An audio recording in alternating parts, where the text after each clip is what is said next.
बाह्रदशीको सान, झापा जिल्लाकै पुरातात्विक महत्त्वको एकमात्र पुरातात्विक महत्त्वको सम्पदा को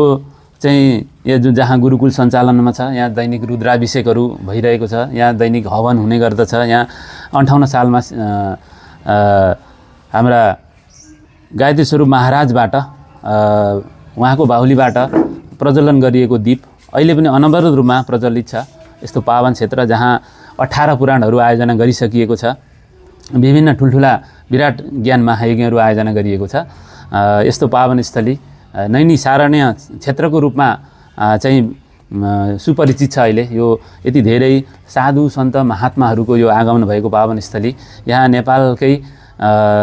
विख्यात साधु सन्त महात्माहरू आएको यो पावन भूमि। अहिले यसलाई चाहिँ राष्ट्रिय तथा अन्तर्राष्ट्रिय रूपमा प्रचार प्रसार गर्नको लागि हामीले पछिल्लो समयमा विभिन्न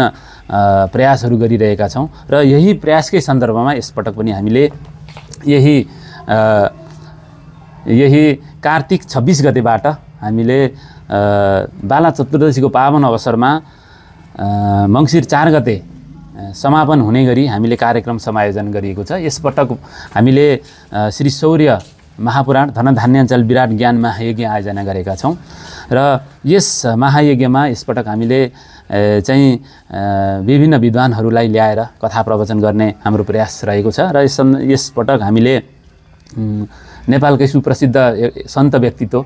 धर्मगुरु व्यासाचार्य किशोर कुमार गौतमबाट हामीले कार्यक्रम विधिवत रूपमा समुद्घाटन गर्ने हाम्रो कार्यक्रम रहेको छ र हाम्रो यस वर्ष श्रीमद् शौर्य महापुराणका कथा प्रवचनहरू साङ्गवेद संस्कृत मावि जहाँ पूर्व प्रभाव हुनुहुन्थ्यो आचार्य दामोदर नेउपानेज्यू हुनुहुन्छ, उहाँको श्रीमुखबाट हामीले कथा प्रवचनहरू सुन्नेछौँ र यस कार्यक्रमको सन्दर्भमा हामीले विभिन्न कार्यक्रमहरू जोडेका छौँ र यस कार्यक्रममा हामीले शौर्य महापुराणका विभिन्न कथा प्रसङ्गहरू त हुने नै भए, त्यस सँगसँगै कार्यक्रममा हामीले श्रृङ्गार आरती चाहिँ गङ्गा आरती जस्ता महत्त्वपूर्ण धार्मिक कार्यक्रमहरू समायोजन गरेका छौँ र यसमा पनि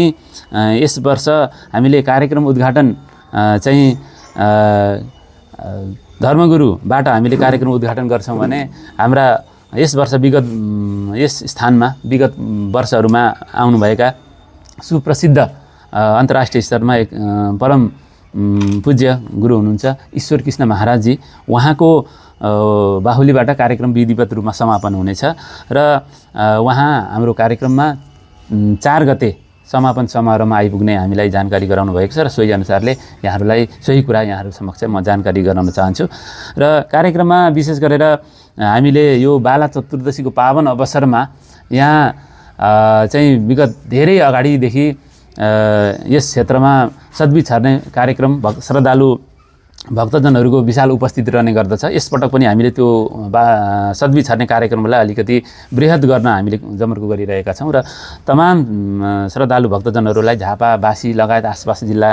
आसपासमा रहनुभएका झापा जिल्लाको आसपासमा रहनुभएका जिल्लाहरूबाट पनि यस क्षेत्रमा आउनुहुन्छ र सद्वी छर्नको लागि यसपटक यस पावन भूमिलाई यहाँहरूले बनाइदिनु होला र आफ्ना पितृहरूको चाहिँ मुक्तिको कामना गर्दै यस क्षेत्रमा चाहिँ सद्वी छर्नको लागि आइदिनु होला भन्ने म निवेदन गर्न चाहन्छु। र यहाँ हामीले यस क्षेत्रको विषयमा ऐतिहासिक पृष्ठभूमि यो क्षेत्रको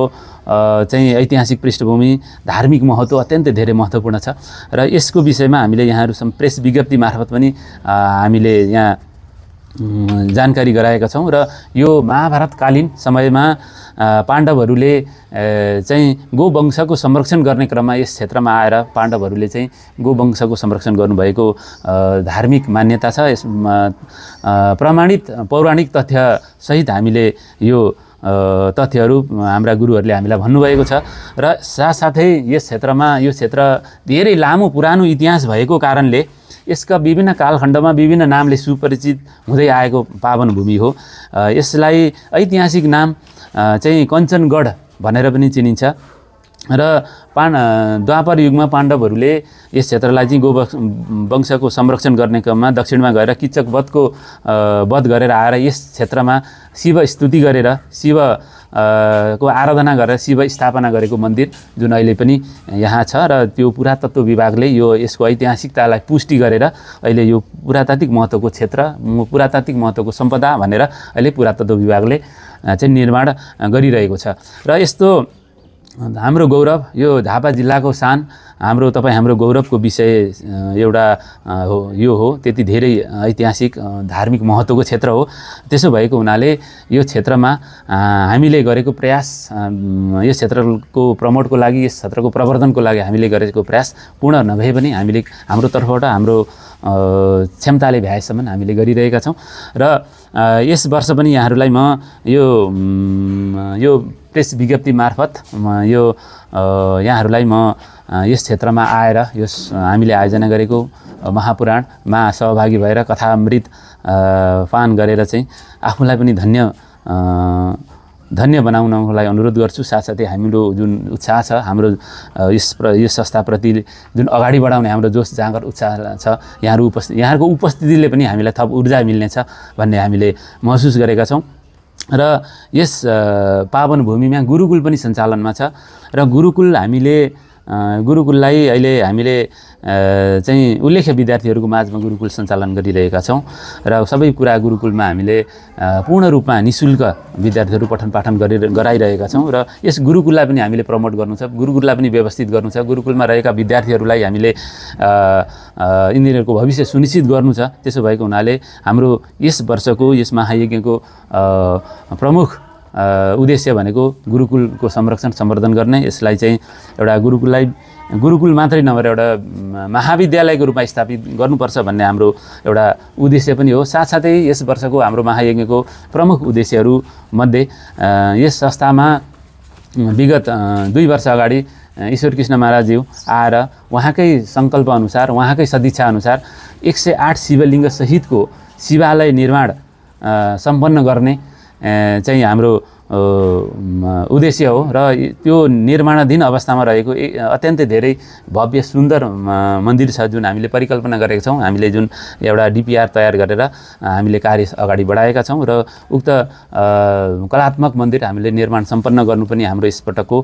प्रमुख उद्देश्य हो। र साथसाथै यस संस्थालाई एउटा हिन्दू धर्मको चाहिँ पूर्वकै एउटा हिन्दू धर्म अध्ययन अनुसन्धान गर्ने एउटा प्रमुख केन्द्रको रूपमा हामीले विकास गर्ने, यसलाई व्यवस्थित धामको रूपमा विकास गर्ने पनि हाम्रो अर्को महत्त्वपूर्ण उद्देश्य हो। यिनै पावन उद्देश्यहरू समायोजन गरेर हामीले यो कार्यक्रम आयोजना गरेका हौँ। र साथसाथै यस संस्थामा गौशाला पनि सञ्चालनमा छ। हामीले यहाँ गौशालामा रहेका गौमाताहरूको पनि संरक्षण गर्नु छ, गौमाताहरूको पनि हामीले सेवा गर्नु छ र यो गौशालालाई व्यवस्थित गरेर गौमाताहरूको सेवा गर्ने पनि हाम्रो प्रमुख उद्देश्य रहेको छ। र यसरी पावन उद्देश्यहरू राखेर अत्यन्तै पवित्र उद्देश्यहरू राखेर हामीले यो कार्यक्रम समायोजना गरेका छौँ। र यो कार्यक्रममा म यहाँहरूलाई फेरि पनि आएर कार्यक्रममा सहभागी भएर हामीलाई ऊर्जा प्रदान गरिदिनु हुनको लागि अनुरोध गर्दछु र आफूले सकेको तन मन वचन र कर्मले सहयोग गरिदिनु हुनको लागि म तमाम यस संस्थाका मुष्टिदाता, यस संस्थाका आजीवन सदस्य, अक्षय कोषदाता, शिवलिङ्ग निर्माण सङ्कल्पकर्ता, दानदाता, जमिनदाता, विभिन्न हामीलाई यस संस्थामा जोडिएर रहनुभएका तमाम श्रद्धालु भक्तजनहरू र सज्जन महानुभावहरूलाई म अत्यन्तै धेरै हृदयदेखि यस संस्थाको अध्यक्षको तर्फबाट, यस महायज्ञ आयोजक समितिको संयोजकको तर्फबाट, यस गुरुकुलको तर्फबाट र मेरो व्यक्तिगत तर्फबाट पनि यहाँहरूलाई म हार्दिक अनुरोध गर्न चाहन्छु। CTBTबाट मान्यता प्राप्त दक्ष ब्युटिसियन, नेल टेक्निसियनका साथमा तालिम तथा सर्भिस लिनु परेमा the beauty world, Birta mode, Bhadrapur road, Yamaha showroom सँगै